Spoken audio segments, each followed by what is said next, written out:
ఒకటి America China మధ్యన ఆ రెండు దేశాల మధ్యన జరుగుతుందంటే రెండు పోటేళ్ల మధ్యన పోట్లాటలో లేగదూడేదో అయినట్టుగా జరుగుతుందేమో. ఆ రెండు దేశాల వార్ అనేక దేశాలకు ఇబ్బంది పెడుతుందా? ఈ ఒక రకంగా ఆర్థిక యుద్ధం అనే మాట యూజ్ చేయొచ్చు కదా దీనికి. ఆర్థిక యుద్ధం అన్నది ఈరోజు ఖచ్చితంగా అమెరికా చైనాలే. ఇక్కడ ఈ పరిస్థితి తీసుకురావడానికి కారణం ప్రధానంగా చైనానే. ఓకే.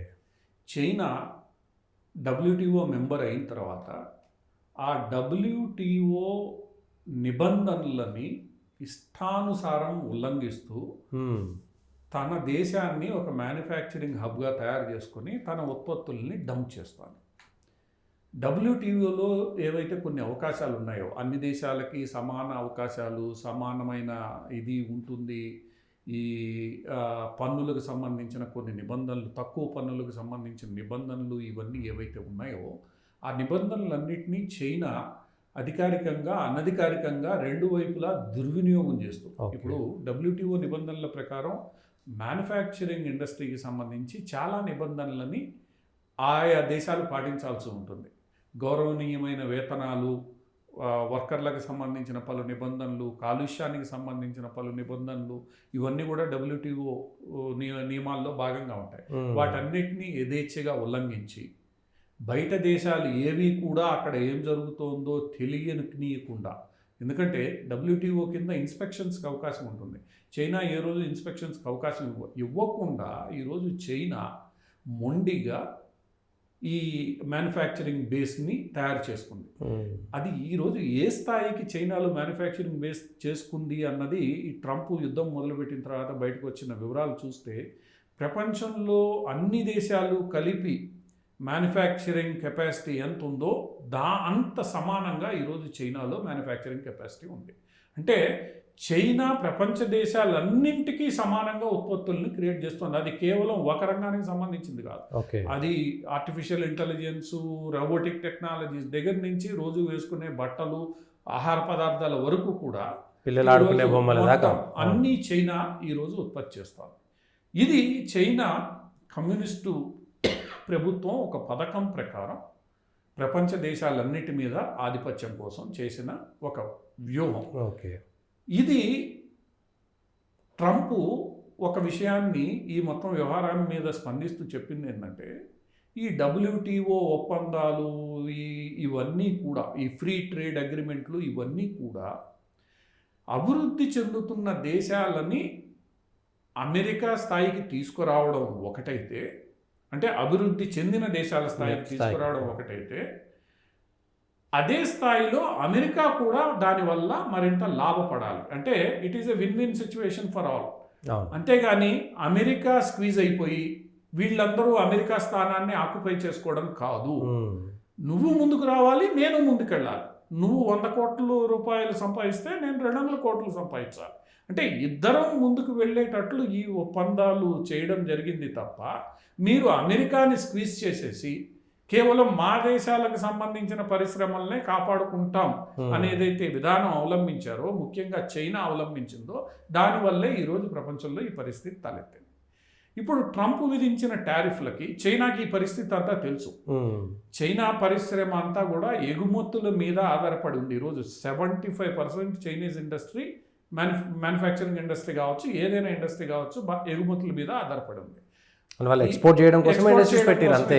ఆ ఎక్స్పోర్ట్ లో డొమెస్టిక్ యూజెస్ తక్కువ కాదు. మెజారిటీ ఎక్కడికి వెళ్తోంది? ఈ వెస్టర్న్ వరల్డ్కి వెళ్తోంది. అంటే అమెరికా, ఇతర పాశ్చాత్య యూరోప్ కంట్రీస్ కి మెయిన్. అవును. సో ఈరోజు అమెరికాకి ఎక్కువ శాతం వెళ్తున్న వేళ ఎప్పుడైతే టారిఫ్లు ట్రంప్ పెంచాడో, మిగతా దేశాలన్నిటి మీద పెంచాడు ఆయన. సుమారు 70 దేశాల వరకు పెంచితే మిగతా దేశాలకు కూడా తెలుసు ఈ అసమానత అనేది అమెరికా వాణిజ్యానికి సంబంధించి అన్ని దేశాల్లోనూ ఉంది. ఇప్పుడు వియత్నాం లాంటి దేశం తీసుకుంటే, వియత్నాం కూడా కమ్యూనిస్ట్ దేశమే.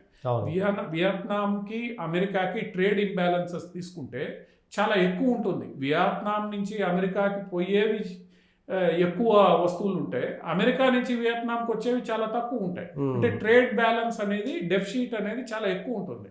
భారతదేశానికి కూడా అదే సమస్య.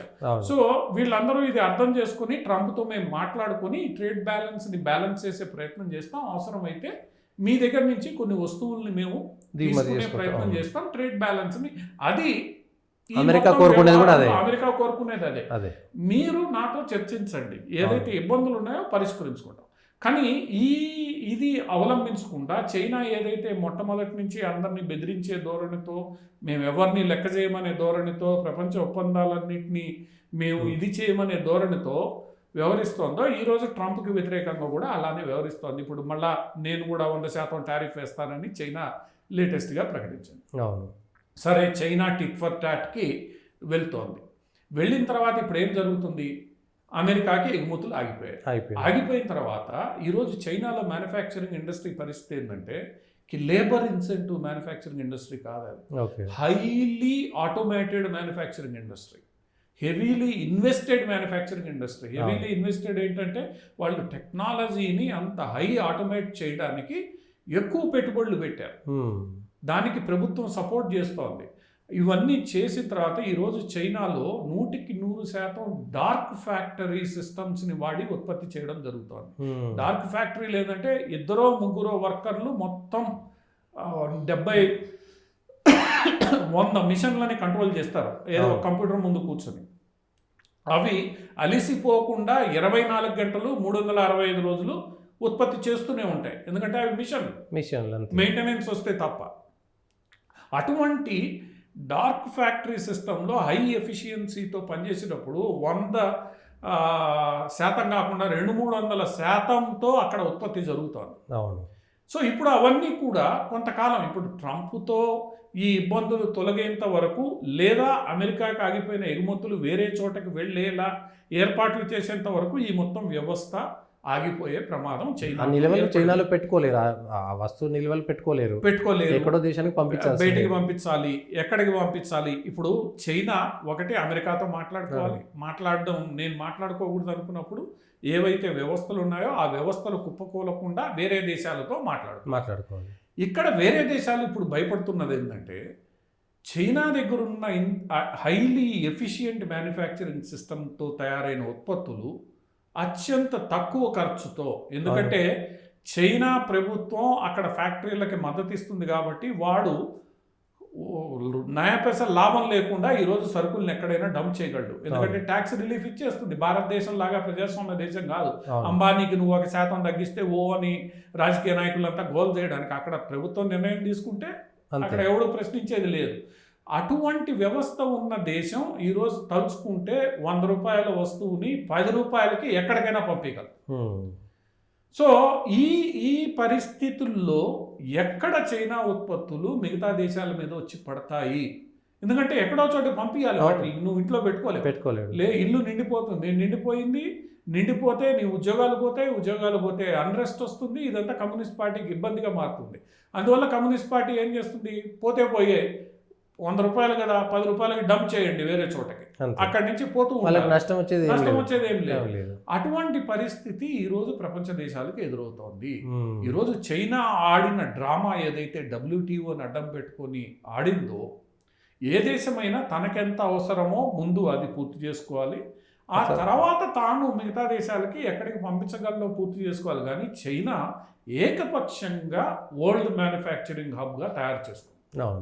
అంటే ఈ లెక్కలు చూస్తే China is equals to entire world. అవును.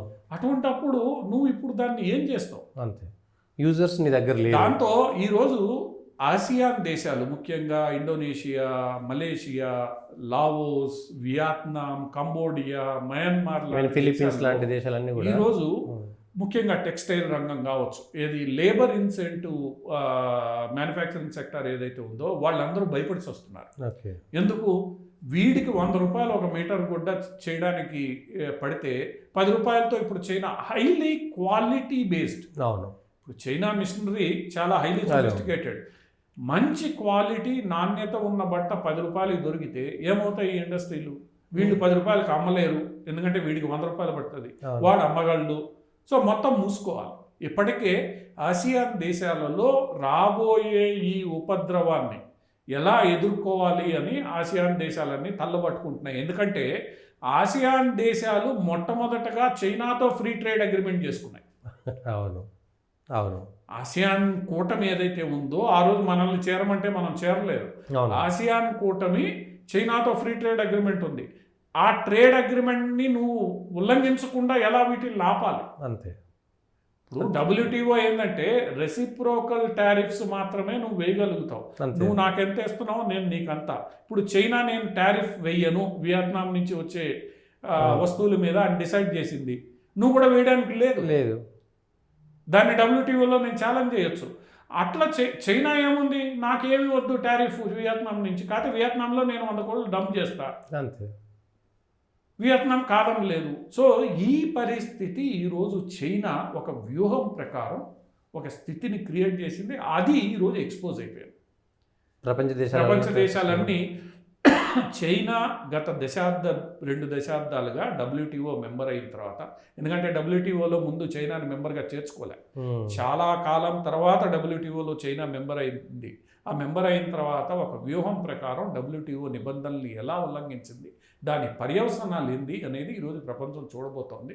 ఒక రకంగా ట్రంప్ తీసుకున్న నిర్ణయం అది అమెరికాకి ఎంత మేలు చేస్తుందో లేదో తెలియదు, కానీ ఈ చైనా లాంటి దేశాలు ఏవైతే ఈ ప్రపంచీకరణ పేరుతో ఏర్పడిన వ్యవస్థల్ని తమకు అనుకూలంగా మలుచుకునే ప్రయత్నం చేశాయో, కరప్షన్ కావచ్చు లేదా ఇంకొక పద్ధతుల్లో, అవన్నీ కూడా ఈరోజు ఎక్స్పోజ్ అయ్యే అధికారం ఉంది. వీటన్నిటితో అవకాశం ఉంది కాబట్టి వీటన్నిటితో ఈరోజు ప్రపంచ దేశాలు డీల్ చేయాలి. భారతదేశం కూడా డీల్ చేయాలి. నిన్న భారతదేశంలో చైనా రాయబారి చేసిన ట్వీట్ ప్రకారం 80,000 మందికి మేము వీసాలు ఇచ్చాం. అవును. గత 3 ఏళ్లలో సుమారు 600కు పైగా ఉత్పత్తులు చైనా నుండి భారతదేశం దిగుమతి చేసుకుంది. ఈ 2 దేశాల మధ్య సంబంధాలు ఏం దిగుమతి చేసుకుంది, డంప్ చేశారు. డంప్ చేశారు, అంత బలవంతంగా రావాల్సిన ఉత్పత్తులు ఇక్కడికి డంప్ చేయబడ్డాయి. అంతే. ఇక్కడ పరిశ్రమలు మూతపడుతున్నాయి. ఈరోజు ఏదో మన టెక్స్టైల్ పరిశ్రమకి బంగ్లాదేశ్కి ఎక్కువ టారిఫ్ వేశారు, వియత్నాంకి ఎక్కువ టారిఫ్ వేశారు కాబట్టి మన టెక్స్టైల్ పరిశ్రమ బాగుంటుంది అనుకుంటారు. ఇప్పుడు ఏం చేస్తారు టెక్స్టైల్ పరిశ్రమ? ఇక్కడ జరగబోయే పెద్ద ప్రమాదం ఏముంది, చైనా నుంచి ఇక్కడికి దిగుతాయి, ఇక్కడ ముద్రేసి అక్కడికి పంపిస్తాడు. భారతదేశంలో అటువంటి మహానుభావులు చాలామంది ఉన్నారు. అవును. దొంగతనంగా చైనా నుంచి తెచ్చుకొని రీబ్రాండ్ చేసి పంపించే మహానుభావులు చాలామంది ఉన్నారు. దానివల్ల జరిగే దుష్ఫలితాలను కూడా మనం ఆలోచించుకోవాలి. సో ఈరోజు ప్రపంచ దేశాలన్నీ ఈ ట్రంప్ తీసుకున్న నిర్ణయాల కారణంగా ఎటువంటి పర్యవసనాలు ముఖ్యంగా చైనా నుంచి వస్తాయి అన్నది ఆసక్తికరంగా ఎదురు చూస్తున్నారు. ఆసక్తికరంగా మారింది. మరి దీన్ని ఎలా ఈ దేశాలు తీసుకుంటాయి? ఎప్పుడైతే ఇదంతా బయటకు వస్తుందో ట్రంప్ ఇంకో నిర్ణయం తీసుకున్నారు. ఏం తీసుకున్నాడు? 90 రోజులు నా టారిఫ్లు ఆపుతున్నా చైనా మీద. మిగిలిన దేశాలకు కొంత వెసులుబాటు అంటే ఈ దేశాలు ఇది అర్థం చేసుకోవాలి, చర్చలకి రావాలి. ఇది ఈ మొత్తం ప్రపంచ వాణిజ్య వ్యవస్థ ఈరోజు ట్రంప్ ఇంకోసారి నెగోషియేట్ చేసే పరిస్థితులు సృష్టిస్తున్నాడు. మన భారతదేశం పీయూష్ గోయల్ కూడా అదే చెప్పాడు. ఇమిగ్రేషను వాటన్నిటిని పక్కన పెడితే ఏదైతే టారిఫ్ల మీద నష్టం ఎవరికి వస్తుంది? భారతదేశం కూడా ఆ రోజు ట్రంప్ మాట్లాడింది కూడా హార్లీ డేవిడ్సన్ మోటార్ వాహనాల మీద నువ్వు 100% పన్ను వేస్తున్నావు, నేను అమ్మలేకపోతున్నా. అది నువ్వు ఎందుకు చేసావు? నీ ఇండస్ట్రీని ప్రొటెక్ట్ చేసుకోవడానికి. ఈరోజు అమెరికా చేస్తే తప్పేంది? నువ్వెవరు ప్రశ్నించడానికి? నువ్వు నీ ఇండస్ట్రీని ప్రొటెక్ట్ చేసుకోవడానికి ఏవైతే చర్యలు తీసుకున్నావో ఈరోజు అమెరికా తీసుకుంటుంది. అమెరికా తీసుకుంటుందంటే మీరు గగ్గోలు పెడతారు, మీరు తీసుకుంటే మాత్రం అమెరికా నోరు మూసుకొని ఉండాలంటే కుదరదు. 2 దేశాలు కలిసి పనిచేసేటప్పుడు 2 దేశాలు చర్చించుకొని చేసుకోవాలి. అది ప్రజాస్వామ్యమైన పద్ధతి. అంతేగాని నాకు అనుకూలంగా ఉంటేనే నేను చేస్తా అని ఈరోజు చైనా ఏదైతే చెప్తుందో అది కుదరదు. ఆ విషయాన్ని ఈరోజు ట్రంప్ ప్రపంచానికి తెలిసేలా చేశాడు. అది ట్రంప్ మంచి చేస్తున్నాడా చెడు చేస్తున్నాడా అనేది రాబోయే 6 నెలల కాలం, ఆయనే 6 నెలల కాలం తీసుకున్నాడు. ఇప్పుడు దీని ఫలితాలు ఎలా ఉంటాయో చూద్దామని. సో ఈ రాబోయే 6 నెలల కాలంలో చైనా కూడా మధ్యలో ఇంకో మాట ఏమనింది, మేము కూడా చర్చిస్తాం. ఎందుకంటే వాళ్ళకి తెలుసు వాళ్ళ ఎకానమీ కుప్పకూలిపోతుంది అన్న విషయం వాళ్ళకి తెలుసు. వాళ్ళు రీనెగోషియేషన్ టేబుల్కి రావాల్సిందే. ఈ ఒప్పందాలన్నీ సమీక్షించబడాల్సిందే. ఈ ఒప్పందాలన్నింటినీ ఎలా మిస్యూజ్ చేస్తున్నారు? ఇప్పుడు జైశంకర్ పదే యూరోప్ చెప్పిందంతా ప్రపంచం చెప్పాలి అని అనుకుంటే తప్పు అన్నది ఏదైతే ఉందో, ఈరోజు చైనా చెప్పిందంతా ప్రపంచం ఆడాలి అని అంటే అది కుదిరే వ్యవహారం కాదు. అన్ని దేశాలు సమానంగా కూర్చొని మాట్లాడాలి. చిన్న దేశమా పెద్ద దేశమా అన్నది ఏ లేదు. దేశానికి స్థాయిలో ఆ దేశం అందరూ కలిసి సో ఇది ఒక రకంగా ప్రపంచీకరణ సిద్ధాంతం గత 3 దశాబ్దాలుగా ఏదైతే నడుస్తుందో దాన్ని రివ్యూ చేసుకునే అవకాశంగా మనం భావించాలి. అది రివ్యూ కాబడితే సరిగ్గా ఏం జరుగుతోంది, అందరికీ ఎలాంటి అవకాశాలు వస్తాయి, అందరూ కలిసి ఎలా ముందుకెళ్ళచ్చు. అంతే. అంతేగాని కేవలం కొందరు ముందుకెళ్ళడం కొందరు వెనకబడిపోవడం అనేది కుదరదు. ఏదైతే ప్రధాన లక్ష్యం ఉందో ఈ ప్రపంచీకరణ అందరూ కలిసి ముందుకు వెళ్ళడము అనేది ఏదైతే ఉందో అది సాధించబడాలి.